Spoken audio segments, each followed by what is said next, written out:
When a man notices towels arranged untidily, he immediately brings his wife to the bathroom to inspect the problem. His wife becomes visibly tense, quickly fixes the towels while awkwardly explaining she somehow forgot to arrange them properly. Though the husband appears gentle, his wife doesn't dare take his criticism lightly. Later, while preparing dinner, she's terrified of making another mistake. She opens the storage cabinet and meticulously checks that everything is neatly arranged, and all can labels face outward, double-checking everything before continuing to cook. While his wife is still preparing dinner, the husband steps out to the seaside to greet their new neighbor. During their conversation, the neighbor makes an innocent remark that will ultimately lead to disaster for his poor wife. Upon returning home, the husband begins praising the neighbor for being young and handsome.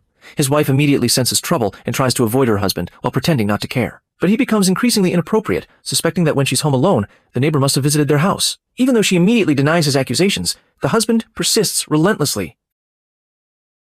Fortunately, he suddenly remembers the neighbor's invitation to go sailing together, and his attitude instantly changes. He helps his wife up and tells her to prepare for their evening sail. However, while they're out at sea with the neighbor, the weather suddenly turns violent. The storm breaks the sail ropes, and as the husband runs to help, he's accidentally knocked into the sea by the boom. The neighbor quickly reaches out to grab his hand and manages to pull him back aboard. When the husband recovers, he realizes his wife is missing. Both men call her name loudly but find no trace of her.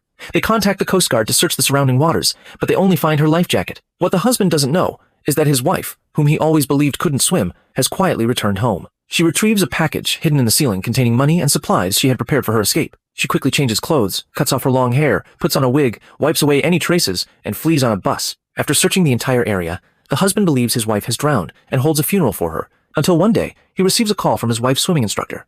Only then does the husband discover that his wife had been secretly taking swimming lessons behind his back.